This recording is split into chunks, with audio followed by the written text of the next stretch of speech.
In a quiet Russian town, a lonely scholar wandered through cemeteries by moonlight, until his fascination turned into something far more horrifying than death itself.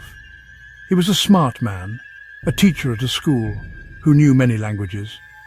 People looked up to him, but he had a secret. He loved the quiet of graveyards. Day and night he walked among the stones in hundreds of them near his town. He thought of himself as someone who studied death. He wrote one last story for the newspaper. In it he told something bad that happened when he was just 13 years old. He was made to kneel by a dead girl in a box and kiss her cold lips. The girl's sad mother even put a ring on his finger, like they were getting married forever, in silence. He said that moment made him feel connected to the dead in a way that could never be broken. He wanted to know what death really felt like. So one time before a funeral he climbed into a coffin. He wanted to feel the quiet of the grave.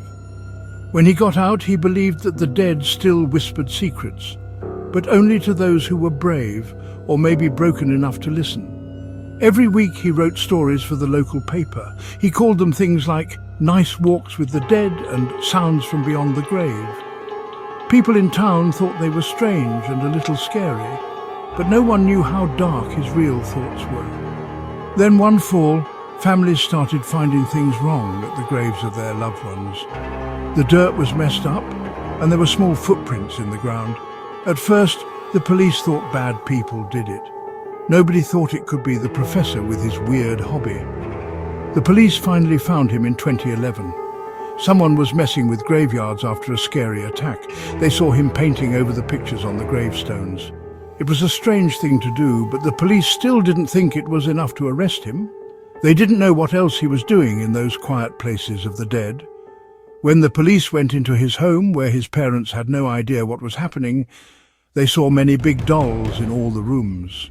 But these weren't made of cloth.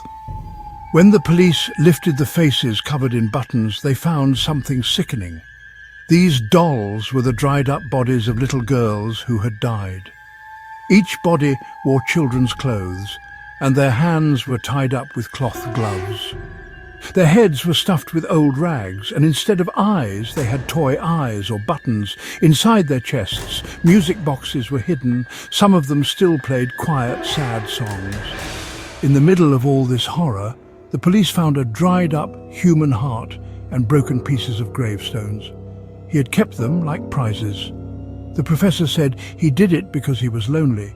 He would watch cartoons with his dead friends and hoped that one day scientists could bring them back to life.